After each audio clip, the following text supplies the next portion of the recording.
Hello friends, welcome to my channel. So today we're going to talk about sentimental items. Now that's a really tough one for everybody. Sentimental items pull at your heartstrings.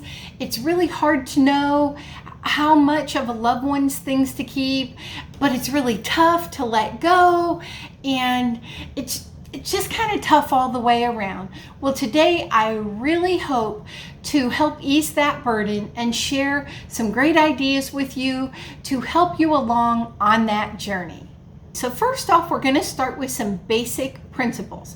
The first of which is build up your decluttering muscles. Okay?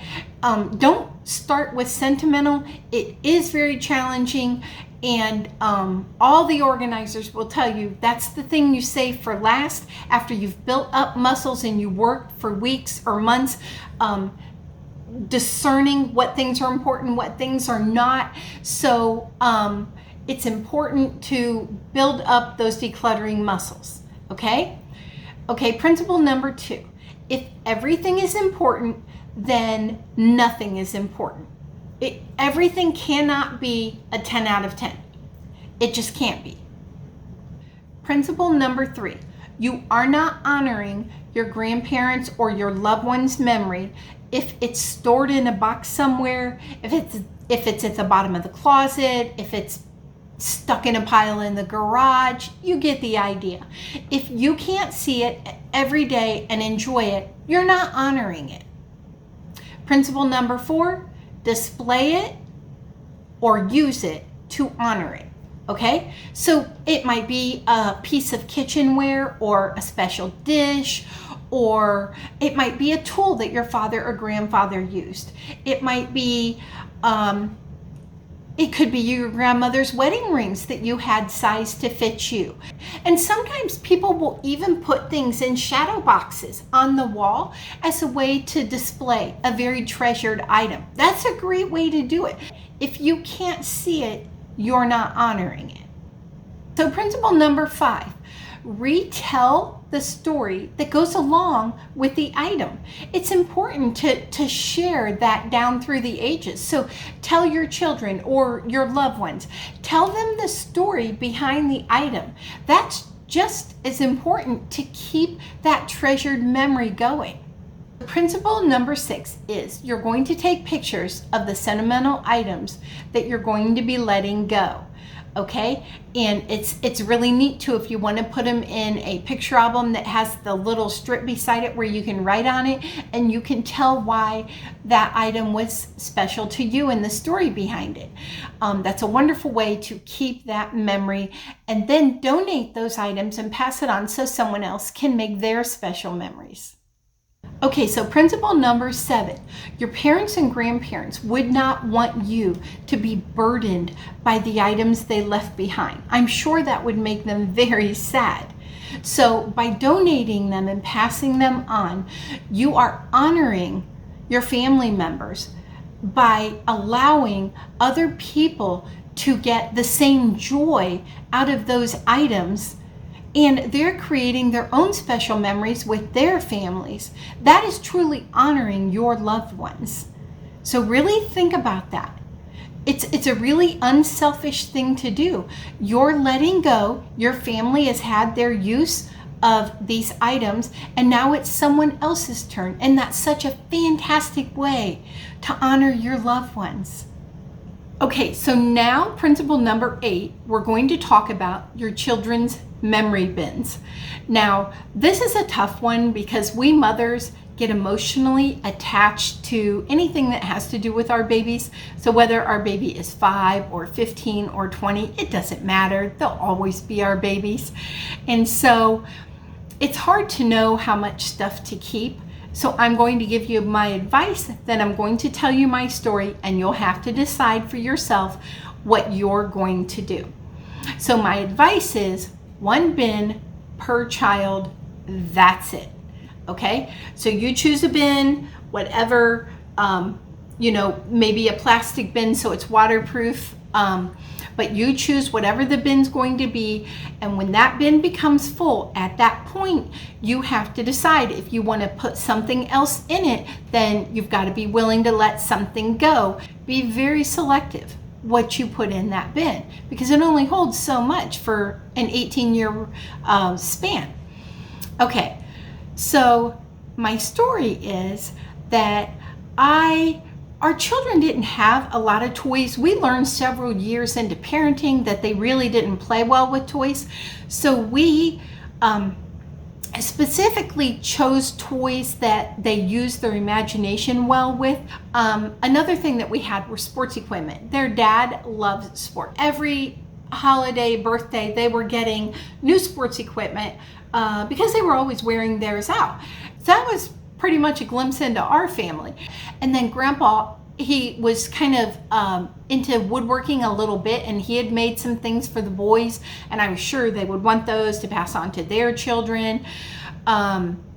So what happened was, when our children were in their early 30s, late 20s, we decided it was time to give them all of their boxes. So we also saved a box of schoolwork, and we kept something from each year, the best of the best, and we were just sure they were just going to be just enamored and at this wonderful gift, and I knew it was going to bring back all these warm feels, and it was just going to be such a great sentimental moment. Folks, it did not happen. Our children are millennials, and they do not value material possessions. They value relationships, and they value experiences, which is great. Nothing wrong with that. But I still thought, because they were sentimental items, that they would want them. But even for future children, they did not want them. It broke my heart. We had to let these things go. So we took pictures and we let them go. Having gone through this, I then talked to many other parents who had very, very similar experiences. And we were just blown away that our children didn't value these things from their childhood. So I really urge you to pull back on what you think your child's going to want. You might really be surprised at what they don't want and what they don't cherish the way you do. Folks, if you're enjoying the content of this video, please click the like and subscribe buttons below. That really helps my channel. Now I'm going to show you what I do with my sentimental items, and I hope it inspires you with what you can do with yours. Okay, now the first thing is going to be my grandmother's tea set. I keep it here in my curio cabinet, which I actually got at a garage sale for $15. And my rule is I try to never pay full price for anything. And I just put 2 new knobs on it, and I went to the local glass place and I had them cut me out a mirror to fit in the center part, and voila, I had a beautiful, new to me curio cabinet. So back to Grandma. So this is where I keep grandmother's tea set that my father, when he came home from the Korean War, he brought this to my grandmother, and of course she treasured it, and it's a treasure to me, and I keep it here in my curio cabinet. Now we'll move on to my mother. My mother lived a very modest life here on this earth, and she did not own very many material things.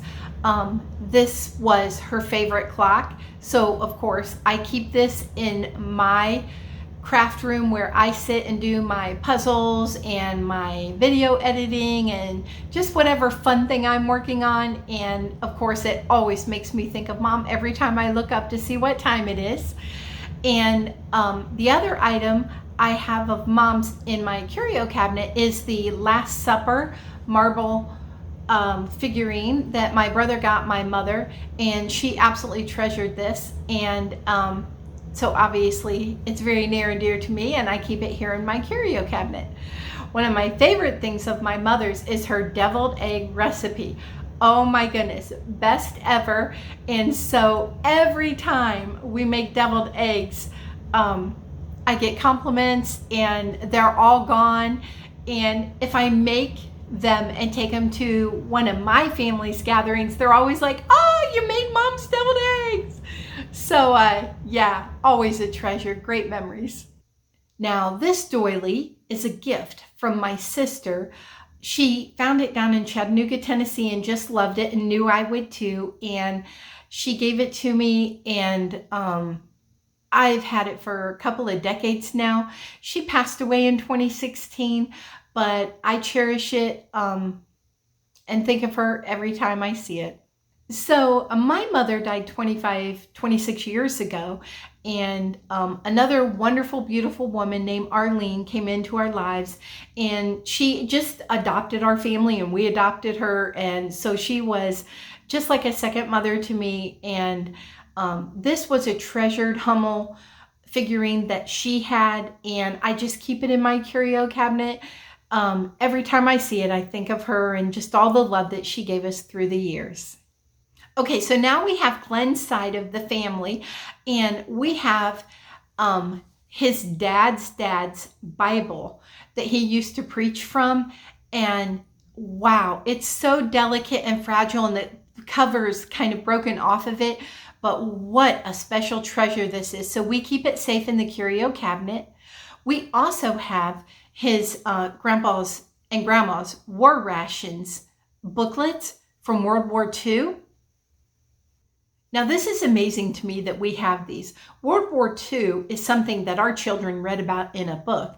It's something that our parents lived through as young children, but our grandparents, like, they lived through it, experienced it, had to learn how to make do, and they were all part of when they were collecting all the tires, they were collecting all the scrap metal.